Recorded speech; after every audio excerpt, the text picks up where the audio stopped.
Saat ini saya tinggal berdua di rumah dengan ibu saya. Jika saya menikah nanti, apakah saya tetap tinggal serumah dengan ibu saya atau tinggal di rumah baru bersama istri saya? Istriku, ya, aku mau menikah dengan engkau. Oh, belum lagi, kan belum jadi bini. Oh my dear, oh my darling, I want you to be my wife. Tapi kau akan menjadi perempuan kedua dalam hidupku. Tentu dia marah kan? Berarti aku bukan yang pertama, katanya. Bukan, kau a second woman, perempuan kedua. Yang pertama siapa? Dibukanya lah tatonya. Ini tatoku. Apa punya? I love Amaden. Rupanya dia preman tapi sayang sama emaknya. Lalu apa kata si perempuan itu? Bang, aku memang milikmu, tapi engkau adalah milik emakmu. Wah, tapi sayangnya dalam sinetron aja ada. Perempuan mesti paham bahwa suamimu itu pernah 9 bulan 10 hari tinggal di perut dia, mengalir darah emak itu dalam badan dia.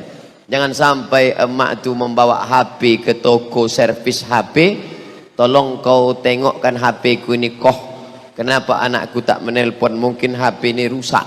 Setelah diperiksanya, HP ibu tidak rusak lah, otak anak ibu sudah rusak.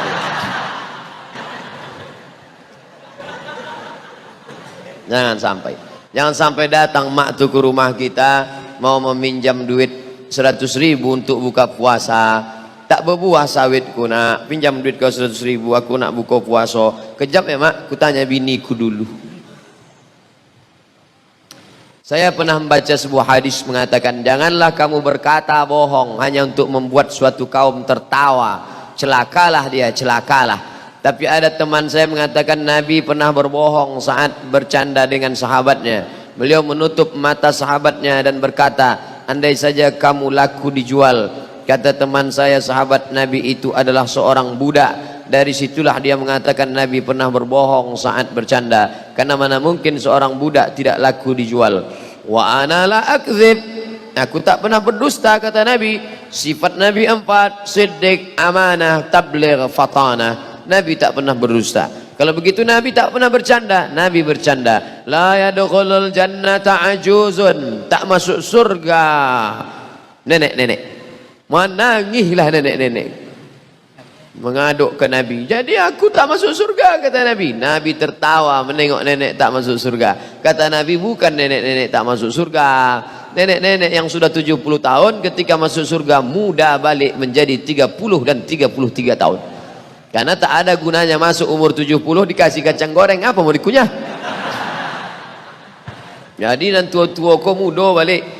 Andai bapak umur 70 tahun masuk ke dalam surga menengok bidadari, apa yang mau dilakukan? Maka muda balik. Itu maksud hadis. Nabi tak pernah berbohong. Nabi Ibrahim bohong Pak Ustaz. Waktu dia mau menyeberangi Irak, dia bawa istrinya. Kemudian di situ ada raja yang zalim. Kalau nampak istri orang cantik diambilnya. Lalu ketika petugas bertanya, siapa ini? Ibrahim berkata, hazihi ukhti, ini saudariku. Setelah keluar, Sarah keluar dari tempat itu bertanya, Ibrahim, ya, tadi kenapa kau sebut aku saudarimu? Aku kan binimu. Aku tak berdusta, kata Ibrahim. Ukhti fil iman, kau saudariku dalam iman. Bukan berdosa. Nanti bapak berjalan sama ibu, naik pesawat, datang pramugari nanya, ini istrinya ya pak? Enggak, saudari saya. Begitu turun, ibu itu pun mengamuk. Kenapa bang bilang aku saudari? Saudariku seiman mah. Tapi jamaah ini tak bisa lagi melakukan itu karena cerita udah bocor. Permasalahan khitbah, sebatas mana seorang laki-laki boleh melihat wanita yang ingin dikhitbahnya? Bagaimana cara mengetahui kesuburan seorang wanita lewat telapak tangannya? Yang pertama, ditelengok mukanya, karena boleh jadi ajdaru, dia memotivasi kami untuk menikah. Waktu ditengok dari jauh tertarik, imut-imut, pas nampak dari dekat amin-amin, tak jadi. Tengok muka supaya jangan menyesal. Kedua, tapak tangan. Menengok tapak tangan bukan mau menengok subur apa tak subur. Menengok tapak tangan bukan ditengok apa bisa pelaris kalau buka warung atau tidak. Menengok tapak tangan untuk ditengok kasar atau tidak. Kalau kasar berarti dia budak hamba sahaya, tak siap nikah sama orang susah. Tapi kalau dia halus, ada pun orang mengatakan tapak tangan di situ ada tanda kesuburan, diginikan begini, kalau nampak tiga anaknya begini, itu tak betul. Itu namanya ilmu katurangan. Ilmu katurangan pernah ditulis dalam sebuah buku oleh Syekh Soleh Sarat Al-Samarani. Soleh Darat Al-Samarani, salah satu gurunya Mbah Hasyim Asy'ari. Tapi ilmu itu dia tulis berdasarkan kebanyakan. Ilmu katurangan dari ilmu kuda. Orang membeli kuda ditengoknya. Kalau kaki kuda itu begini, begini sifatnya. Kalau begini kepala kuda itu begini sifatnya. Itu ilmu kebanyakan. Katanya ilmu itu bisa juga pada manusia. Kalau telinganya begini, begini sifatnya. Kalau tangannya begini, begini sifatnya. Pernah dijadikan disertasi S3 di Universitas Islam IAIN Semarang. Siapa yang mau cari ilmu ini, cari. Mungkin masih ada disertasinya di Semarang. Tapi yang dalam hadis itu hanya disebut untuk menengok dia kasar atau tak kasar. Jangan cari yang terlalu susah. Susah kau mencari makannya. Jangan terlalu kaya, tak terasanya garam engkau. Jangan terlalu cantik, nanti kau dituduh orang punya pelet. Jangan cari terlalu susah, nanti malu kau bawa dia undangan. Apakah tawasul itu boleh dalam Islam? Sudah saya tulis dalam buku 37 masalah populer. Dalam pembahasan tawasul. Tawasul paling tinggi tawasul dengan amal soleh. Ya Allah, berkat aku sudah bersedekah, bukakanlah pintu gua nih, terbuka. Itu boleh dalil bertawasul. Makanya tadi kita bertawasul dengan Al-Fatihah. Nanti sebelum baca doa kita bertawasul ala hazihin niyah al-Fatihah, bertawasul dengan Fatihah. Bertawasul yang kedua tawasul dengan Nabi Muhammad. Allahumma inni as'aluka bijahi Nabi Muhammad. Tawasul yang ketiga dengan orang soleh. Di antara orang soleh yang diyakini kewaliannya menurut Imam Nawawi, Syekh Abdul Qadir Jailani. Kata Imam Nawawi salah satu dari wali Allah Subhanahu wa taala. Bertawasul dengan Syekh Abdul Qadir Jailani. Bagaimana tawasul yang baik? Allahumma inni atawassalu ilaika. Aku bertawassul kepada engkau bi barakati, barakat kaza wa kaza. Ini dan ini. Bukan minta kepada Syekh Abdul Qadir. Jangan minta kepada Abdul Qadir Jailani. Tak ada orang minta, hai Syekh Abdul Qadir Jailani, tolonglah. Itu minta kepada jin hantu tu. Mintanya kepada Allah. Tapi bi barakati, berkat orang yang mulia ini. Ustaz, dalam pembagian warisan apakah boleh sesuai kesepakatan kakak beradik? Tak dipakai hukum Islam. Lizzakari mislu hazzil unsayain. Adik beradik 4 orang, laki 2 orang, perempuan 2 orang. Meninggal mak, meninggal ayah, cuman 4 ini. Lalu kata mereka kita bagi sama aja lah. Kenapa tinggal 1 M? Kalau 1 M, udahlah kita bagi aja 250. Boleh apa tak boleh? Maka dalam fatwa Asy-Syabakah Al-Islamiyah boleh, syaratnya 3. Pertama, semuanya sudah akil balik. Kalau ada satu tak akil balik, ada satu cacat mental, tak boleh. 2, masing-masing tahu jatahnya berapa. 3, yang berlebih mengikhlaskan sebagai sedekah. Otomatis si abang laki-laki 2 ini berlebih nih. Maka yang perempuan ini kurang. Maka si abang ini mengatakan, ambillah ini takkan ungkit-ungkit sedekah. Abang ini mungkin tak bermasalah, cuman kakak iparnya di sini letak. Maka kalau tengok dulu, kalau abang ini termasuk ikatan suami takut bini, masalah. Sudah keluar kartu merah, merah kertasnya dah. Daurah Tauhid, menjadi ahli Tauhid di akhir zaman bersama Ustadz spesialis hari kiamat Ustadz Zulkifli M. Ali. Info pendaftaran, bukti transfer Mandiri Syariah. Pendaftaran Maula Masjid Al-Falah Darul Muttaqin. Daftarkan segera sebelum seat habis.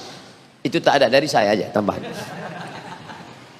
Ada Ustadz yang bicaranya zikir aja. Subhanallah walhamdulillah wala ilaha illallah wallahu akbar. Ustaz Arifin Ilham. Ada ustaz nih spesialis sedekah aja. Mari bersedekah, mari bersedekah. Ustaz Yusuf Mansur sebelum pindah ke Paitren. Ada lagi ustaz ini masalah hati aja. Jagalah hati, jangan kau sakiti. jagalah hati lentera hidup ini. Agim. Ada ustadz cerita hari kiamat aja ini deh. Spesialis hari kiamat. Dan banyak orang tobat gara-gara cerita hari kiamat. Takut dia. Nah, ikuti. Ibu-ibu bagus mengikuti ini untuk menakuti bapak-bapak. Abangnya macam-macam juga lagi, bang. Tak lama kiamat nih. Yang pelit-pelit juga lagi. Insya Allah keluar duit tuh. Tolong doakan saya Ustadz Abdul Somad tercinta supaya saya segera mendapatkan pekerjaan yang halal dan istri yang solehah dan bisa naik haji. 3 ya. Kerja halal, bini solehah, naik haji. Insyaallah. Sakit, halal, ini haji.